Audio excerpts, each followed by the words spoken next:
সঞ্জয় চন্দ্রদেব যে ডাক্তার পরিচয় দিয়ে মানুষের কাছ থেকে হাতিয়ে নিচ্ছে লক্ষ লক্ষ টাকা।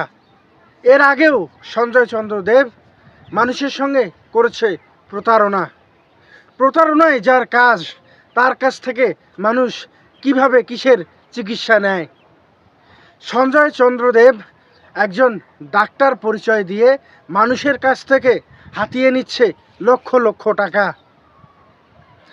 যখন আমরা এ ধরনের নিউজ দেখতে পারি তখন আমাদেরও মন থেকে জেগে ওঠে, প্রশ্ন করি তাদের কি অ্যাকশন নিচ্ছেন তাদের বিরুদ্ধে। কারণ প্রতিনিয়ত এ ধরনের মানুষ সমাজের জন্য, রাষ্ট্রের জন্য ক্ষতিকর। এরকম প্রতারণা না জানি কতজন মানুষের সঙ্গে করেছে, না জানি কতজন মানুষকে শেষ করে দিয়েছে প্রতারণা করে। এর বিরুদ্ধে কী ধরনের অ্যাকশন নেওয়া হচ্ছে তা এখনও জানা যায়নি। শেষটা জানার জন্য আমি, আপনি, আপনারা, আমরা সকলেই দেখতে প্রস্তুত যে এর শেষটা কোথায়। এই সঞ্জয় চন্দ্র যে ধরনের প্রতারণা করছে মানুষের সঙ্গে, তাতে করে লক্ষ লক্ষ কোটি কোটি টাকা হাতিয়ে নিয়েছে এ পর্যন্ত।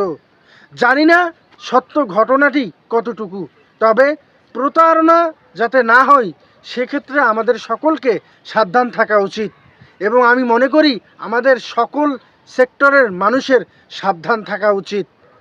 জানি না এ ধরনের সঞ্জয় চন্দ্র বর্মন আর কতজন রয়েছে, বা এ সমাজে কতগুলো রয়েছে, বা কোন কোন সেক্টরে রয়েছে, বা কতগুলো হসপিটালে এরকম সঞ্জয় আরও রয়েছে। এ ধরনের অনুসন্ধান যারা করছে তাদেরকে কৃতজ্ঞতা জানাই এবং ধন্যবাদ জানাই যে তারা সাধারণ মানুষকে সহযোগিতার হাত বাড়িয়ে দিয়েছে। আমরা না জেনে বুঝে অনেক ডাক্তারের কাছ থেকে প্রেসক্রাইব করা ওষুধ লিখে নিয়ে আসি বা তাদেরকে দেখাই। এভাবেই তারা প্রতারণা করার সুযোগ পায়, এভাবেই তারা প্রতিনিয়ত সমাজে প্রতারণা করে আসছে। আমরা জানি না এই সঞ্জয় চন্দ্র বর্মনের মতো কত লোক আমাদের সারা বাংলাদেশে প্রতারণা করে আসছে সাধারণ মানুষের সঙ্গে।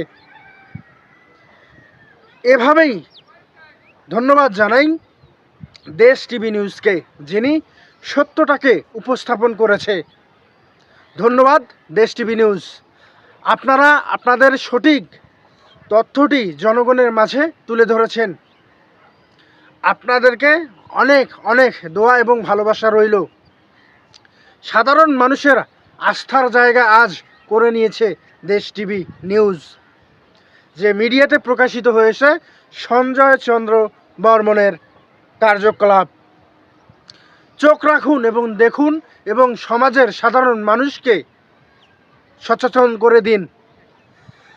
সচেতন থাকার কারণে এরকম প্রতারণার শিকার আর হতে হবে না।